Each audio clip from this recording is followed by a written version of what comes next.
विश्व में सबसे ज्यादा विभाजन भारत का हुआ है। पूरे विश्व में सबसे ज्यादा नरसंहार हिंदुओं का हुआ है और पूरे विश्व में सबसे ज्यादा धर्मांतरण हिंदुओं का हुआ है। मैं सबसे ज्यादा विभाजन इसलिए कह रहा हूं, पिछले 2500 साल में 25 विभाजन हुआ है, 25 नए देश बने हैं भारत से निकल के। उसमें से 7 देश 1857 से 1947 के बीच में निकले हैं। 1857 जब मंगल पांडे जी ने प्रथम क्रांति किया था, उसके बाद से 7 देश भारत में से अलग हुए हैं। अफगानिस्तान बना है, पाकिस्तान बना है, बांग्लादेश बना है, म्यांमार बना है, भूटान बना है, श्रीलंका बना है। ये सब भारत के हिस्से रहे हैं और सबसे ज्यादा नरसंहार भी हिंदुओं का ही हुआ है। दुर्भाग्यवश हम आज भी जो हमारा भूतकाल में हुआ, जो कुछ विभाजन हुआ, नरसंहार हुआ, धर्मांतरण हुआ, उससे हम सीख नहीं रहे। और अगर हम भूतकाल से नहीं सीखेंगे, वर्तमान में उसके अनुसार नीतियां नहीं बनाएंगे, तो भविष्य में फिर नरसंहार होगा, फिर विभाजन होगा और फिर भारत बटेगा। आज की डेट में 1000 बेटियां प्रतिदिन लफ्ज़ जिहाद का शिकार हो रही हैं। 1000। उसमें बहुत सारी ऐसी हैं जो कन्वर्ट हो जाती हैं और बहुत सारी ऐसी भी हैं जिनको मार भी दिया जाता है। प्रतिदिन 10,000 हिंदुओं का धर्मांतरण हो रहा है। पूरब से पश्चिम, उत्तर से दक्षिण मिला लीजिए। साम दाम दंड भेद द्वारा, झूठ बोल के, धोखा दे के, स्कूल में एडमिशन का लालच दे के, हॉस्पिटल में इलाज कराने का लालच दे के, चमत्कार दिखा के प्रतिदिन 10,000 हिंदुओं का धर्मांतरण हो रहा है। मेरी पीआईएल सुप्रीम कोर्ट में चल रही है, जिसमें मैंने 2017 में आंकड़ों के साथ कहा था कि 5 करोड़ घुसपैठी आ चुके हैं। अब तो इनकी संख्या 6 करोड़ से ज्यादा हो चुकी है।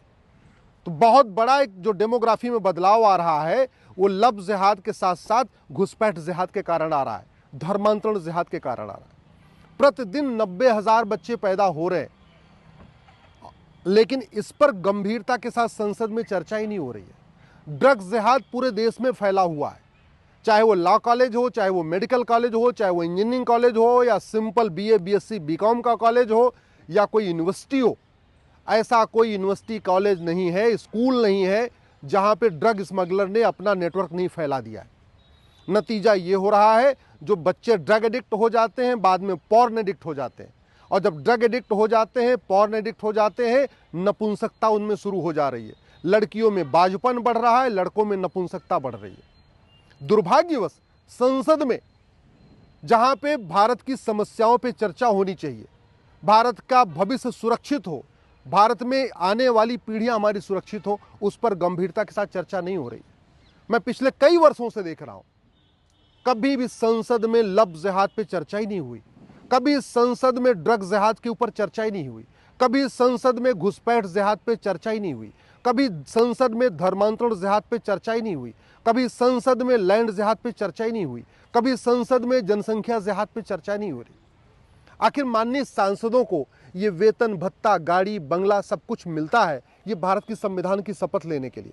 और भारत की संविधान की शपथ लेते हैं तब वो कहते हैं कि मैं भारत को एक भारत बनाऊंगा, श्रेष्ठ भारत बनाऊंगा, भारत की एकता अखंडता मजबूत करूंगा। कैसे मजबूत होगी जब हम भविष्य से, जो भूतकाल में हुआ, उससे सीख ही नहीं रहे, जो हमारे सामने खतरे आ रहे हैं उन पर हम सीख ही नहीं रहे, हम घटिया कानूनों को बदल ही नहीं रहे, तो चर्चा कैसे हो रही है?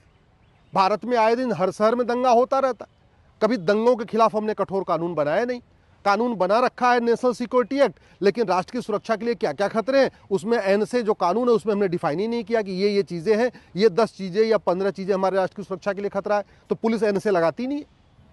कानून हमारे पास है यूएपीए, अनलॉफुल एक्टिविटी, लेकिन अनलॉफुल एक्टिविटी में क्या क्या है हमने उसमें डिफाइन ही नहीं किया। हमारी डेमोग्राफी बदलती जा रही है, 9 राज्यों में हिंदू खत्म हो चुके हैं, 800 जिलों में से 200 जिलों में हिंदू खत्म हो चुके हैं, बॉर्डर के 300 तहसीलों की डेमोग्राफी बदल चुकी है, तो 9 राज्यों की डेमोग्राफी बदल गई, 800 जिलों में से 200 जिलों की डेमोग्राफी बदल गई, 6000 तहसीलों में से 1500 तहसीलों की डेमोग्राफी बदल गई। इसके बावजूद माइनॉरिटी मेजॉरिटी खत्म करने पर चर्चा ही नहीं हो रही। क्यों चाहिए माइनॉरिटी मेजॉरिटी जब भारत सेकुलर देश हो गया? हेट स्पीच को डिफाइन ही नहीं किया जा रहा है, जिन किताबों में नफरत सिखाई जाती है उनके ऊपर कार्रवाई नहीं हो रही है। इसलिए मैं बार बार कहता हूं, अगर हम घटेंगे तो हम कटेंगे, और पहले कट चुके हैं, पहले घट चुके हैं। 2500 साल में 25 बार विभाजन हुआ 1857 से लेकर 1947 में 7 बार विभाजन हुआ। भारत के आसपास के जितने देश दिख रहे हैं ये सब भारत के हिस्से थे, चाहे वो मालदीव था, चाहे लंका था, चाहे म्यांमार था, चाहे भूटान था, ये सब भारत के हिस्सा हुआ करते थे। आज सब टुकड़े टुकड़े में बट चुके हैं।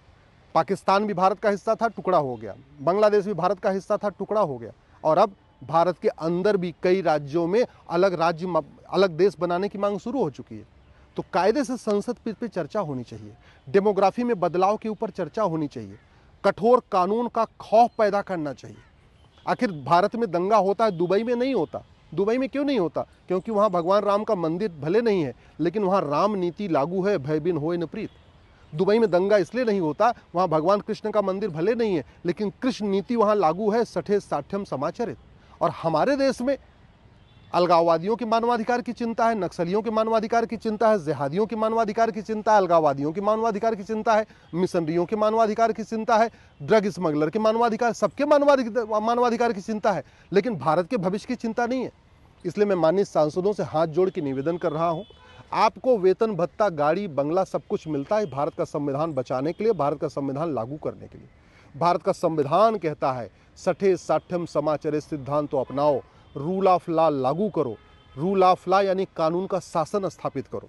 दुर्भाग्यवश न हमने आज तक पुलिस रिफॉर्म किया, न हमने आज तक जुडिशियल रिफॉर्म किया, न हमने आज तक टैक्स रिफॉर्म किया, न हमने आज तक एजुकेशन रिफॉर्म किया, न हमने आज तक इलेक्शन रिफॉर्म किया।